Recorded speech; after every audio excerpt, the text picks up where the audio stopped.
Hello, I'm Malcolm. Welcome to edition 1974 of the Enfield Talking Newspaper. With me on the reading team for Thursday the 9th of October 2014 are Elizabeth, Audrey, Ross, with Jason on the controls. And the items we'll be reading are the copyright of our local newspapers, the Enfield Gazette and Advertiser and the Enfield Independent. And this week's local stories include kidney patient's new home plea, council may end up paying more to repair damage done in parks, patients rate North Mid among worst hospital for cancer care, and a phone exchange in the spotlight. But before we go to the papers, we've got one or two reminders and special announcements. Elizabeth, you've got something new about befriending. Yes. You might possibly have heard of the Thomas Pocklington Trust. It's a registered charity providing housing and support for people with sight loss in the UK. The charity was created from a legacy left in 1935 by Thomas Pocklington, who had experienced temporary blindness when he was young. Do you like chatting to someone new and different? Do you want regular contact with someone over the phone? Then you might like to know about their telephone befriending service.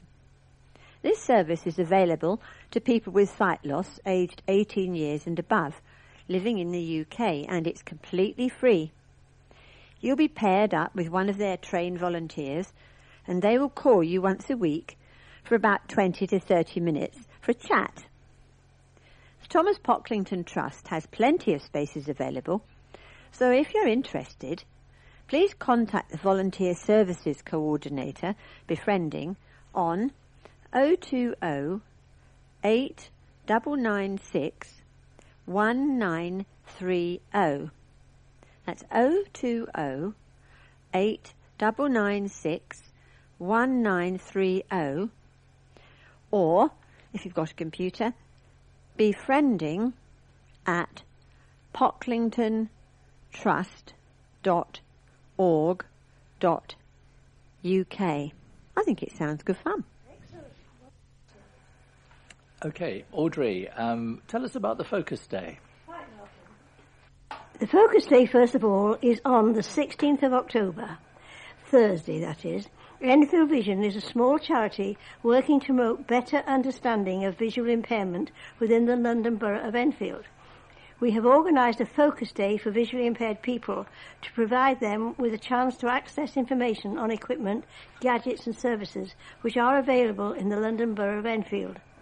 The Focus Day will be held on Thursday, the 16th of October, 2014, at the Disability Resource Centre, 65 Park Avenue, Bushhill Park, Enfield, EN1 2HH, between the hours of 10:30 and 3 p.m. That's 10:30 and 3 p.m.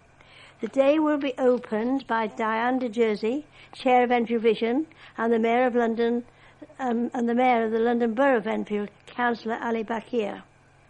This is a unique chance to meet with service and specialist equipment providers and the voluntary sector organisations helping people with visual impairment.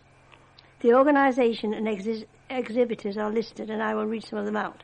Service providers: Enfield Vision, Talking Newspaper, Social Services, Carers, Calibre Audio Library and Vision Hotel and Vision Aid. The equipment is computer room, enhanced vision, Optilec Timon Group, professional vision services, sight and sound technology and Cobalt systems. Anyway, it's a very good chance to see what's available, and I've been several times and I can recommend it. They will be providing refreshments and a light buffet, so to help us with catering, could you please let us know by telephoning our office on 0208 351 7259. That's 0208 351 7259, or email us on information@enfieldvision.org.uk. if possible by the 14th of October 2014, if you intend to come. Audrey. Okay, I'm sure you know by now that you have a listener's representative, Diane de Jersey, who will be happy to help you with any problems or concerns you have about your talking newspaper. You can call Diane on 020 8805 6578. That's 020 8805 6578. And now, we've been playing musical chairs here at Enfield Talking Newspaper, so instead of Ros reading the first news item, here's Angela instead.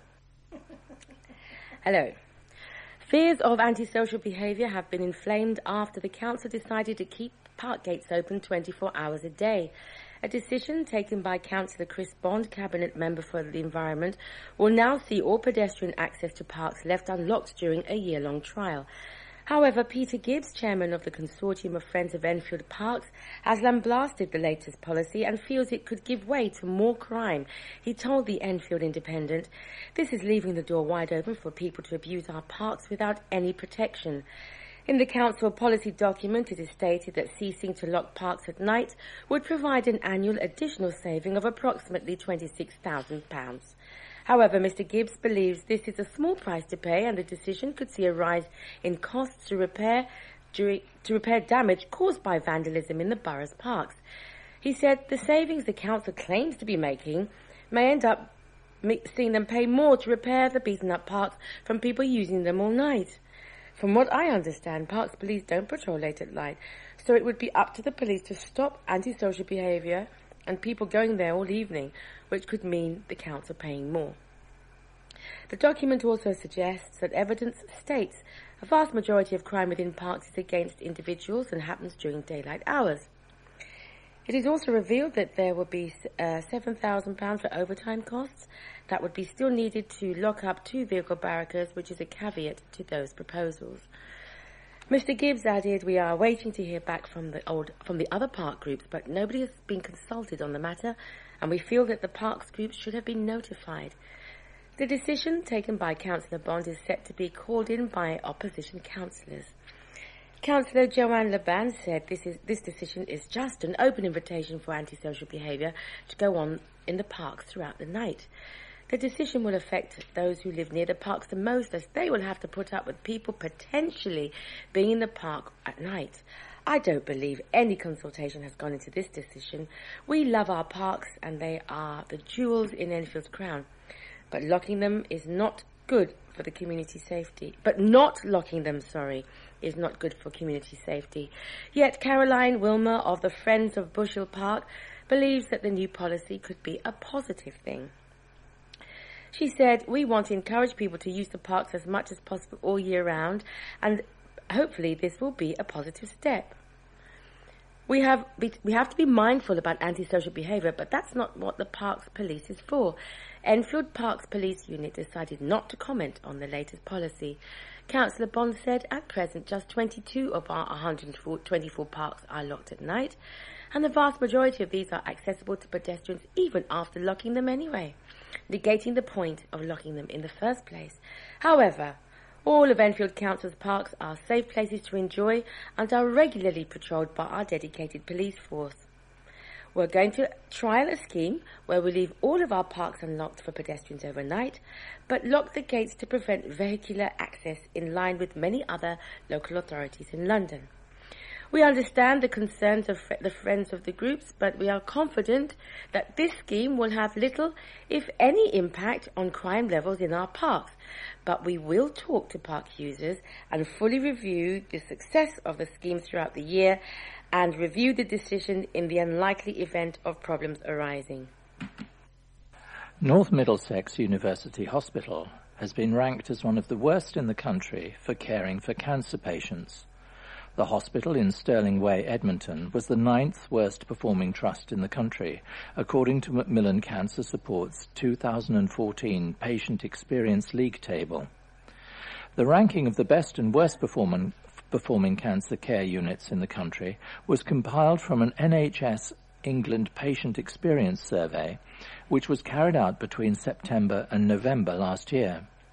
It asked more than 70,000 cancer patients 70 questions about their experiences of care, such as whether their diagnosis and treatment options were explained clearly to them and whether they felt they had been treated with respect during their treatment.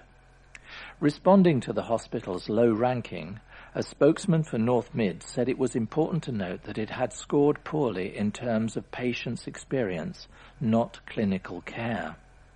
Just last week, a new Macmillan Cancer Information and Support Centre was officially opened, and the hospital said it will provide better help for cancer patients. It expects survey results to be significantly improved next year. Paul Reeves, the hospital's Director of Nursing, said, "It's also important to note that this survey is not about the quality of clinical care, but about patients' experience of their care.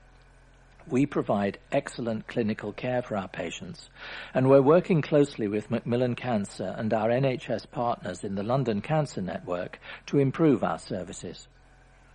8 out of 10 of the hospitals in the bottom 10 for experience of cancer care are in London.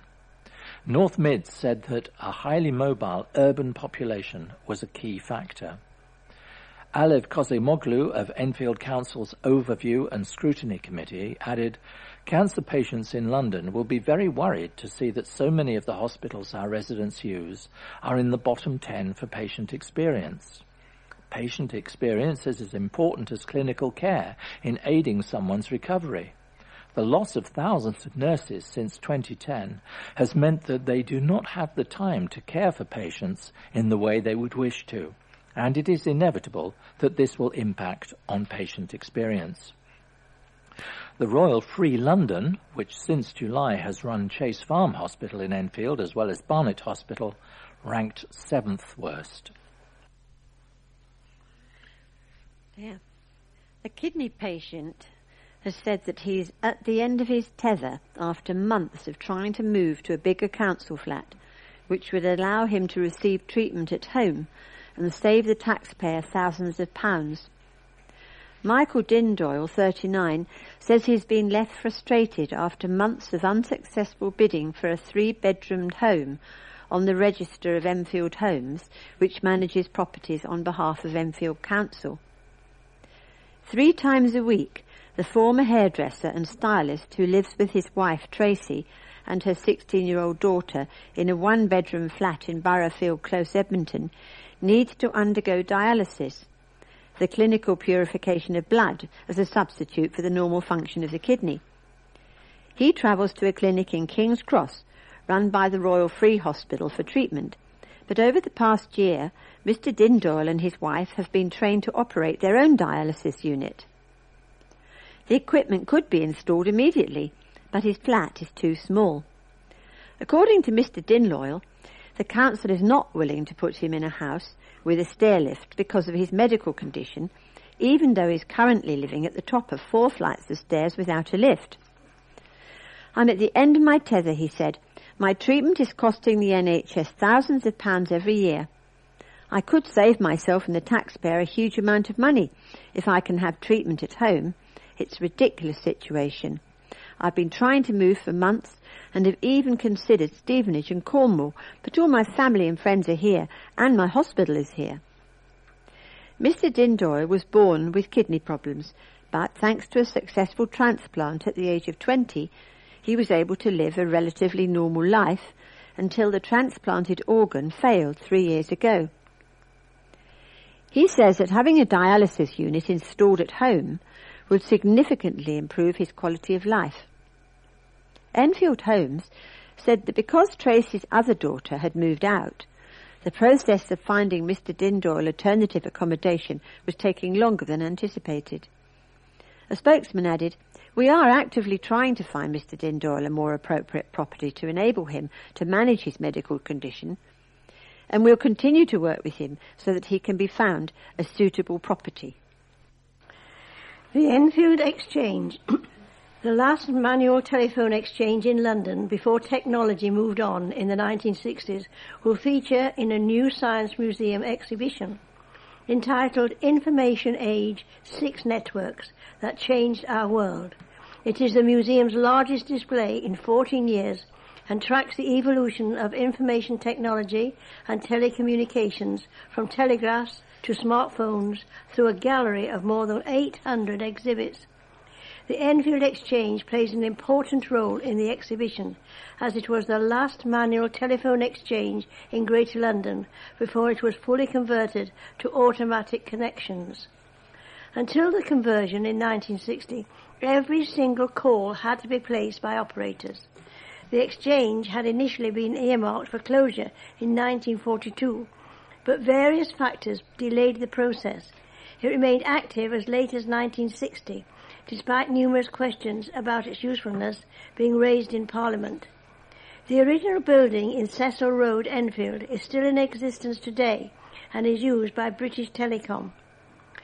The exhibition is aimed at adults, but there are opportunities for school parties to attend workshops in which pupils get a chance to build and operate their very own radio receivers.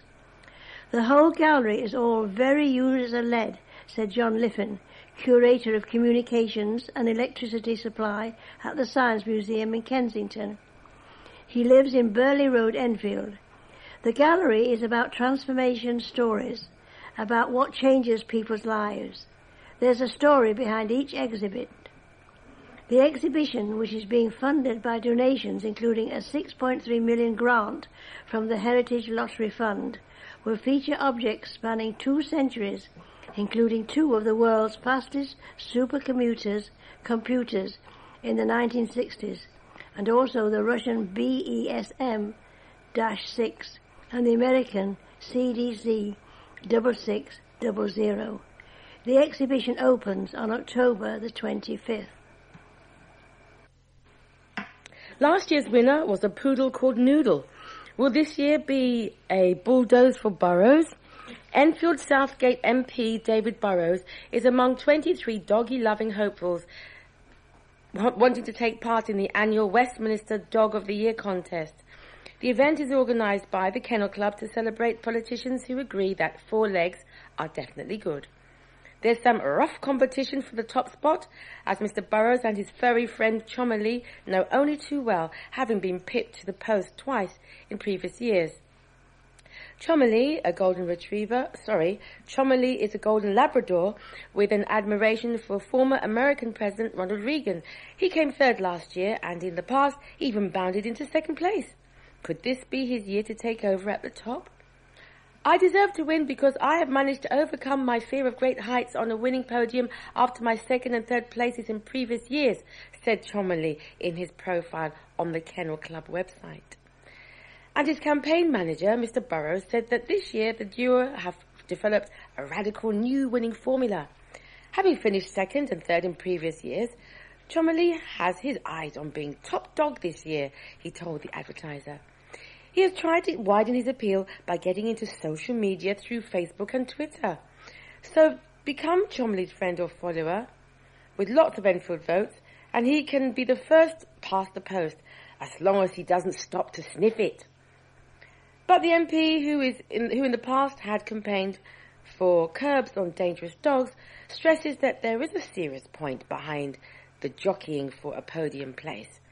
Apart from a bit of fun, the serious message is to promote responsible dog ownership, added Mr. Burrows. It is unfair on dogs and the public, particularly park users, not to properly train dogs and keep them under control. An 89-year-old man who helped save men from a pub during the Blitz has opened a memorial garden. Cliff Short, 89, was 15 years old and only 2 months into his job as a runner for the fire brigade when a bomb dropped on the 2 brewers on September the 30th, 1940. In all, 20 people were killed in the explosion. Mr. Short recalled his role in the aftermath. He said the bomb went straight through the pub and into the basement where the men were hiding, and that is when it exploded. I helped pull 2 people from the wreckage, but unfortunately both died in the following days. It's difficult to talk about even now. The former pub, which was on the corner of South Street and High Street in Ponders End, has now been turned into a memorial garden by Enfield Borough Council, with approximately £10,000 from the Mayor of London's Outer London Fund. The garden was officially opened on the 74th anniversary of the pub's destruction. One man did survive the bombing, John Dust, known to many as Jack. He was pulled from the wreckage, but unfortunately lost both of his legs. Mr. Dust's son, Alfred, 71, also helped open the garden and told of the events that unfolded that evening.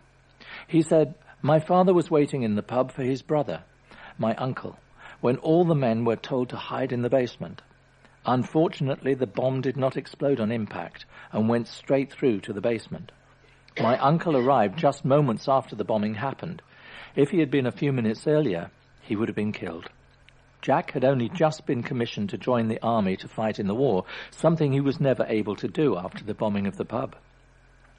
Enfield Council leader, Councillor Doug Taylor, said, "Enfield Council is working hard to make Ponders End a better place for people to visit, live and work in, and we're working really hard to regenerate the high street, make it a more attractive shopping destination, and create more jobs here. This is a historic moment in the history of the area, and we're delighted to be providing a fantastic community facility on the site of the old Two Brewers pub." The council has been told to reduce the frequency of publication of its news bulletin, Our Enfield, from 6 to 4 times a year in a government clampdown on propaganda on the rates. Last month, a letter sent on behalf of Communications Secretary Eric Pickles urged Enfield Council to comply with the local authority publicity code, which says that councils should not publish their news sheets more frequently than 4 times a year. Our Enfield is produced every 2 months and distributed to 120,000 households in the borough at an annual cost of £116,000, 387. Mr. Pickles, who wants to limit publication to prevent competition with local newspapers, obliging councils to be cost-effective and objective in any publicity material they publish, is considering giving the council a legal direction to comply with the code. Speaking to the Advertiser this week, Terry Neville, leader of the council's Conservative group, welcomed the move, describing the council's claim that Our Enfield is politically neutral as ludicrous. He said, "Why is there not an opportunity for the leader of the opposition to provide quotes to balance out the drivel that comes out of these press releases? This magazine is going to every household, and that doesn't seem to be fair competition to local papers. It would be far better to print a proper informative publication 4 times a year with real information, not just stories involving the council leader and cabinet members, but real people. It shouldn't be used as a political platform at the public's expense." The council hit back, saying the magazine was a vehicle for increasing public awareness of its services, and it was also a cost-effective means of reaching residents across the borough. It said it was fully supportive of the independent local press. A spokeswoman said, "The council is very careful to ensure that Our Enfield doesn't compete with our well-established and regarded local newspapers.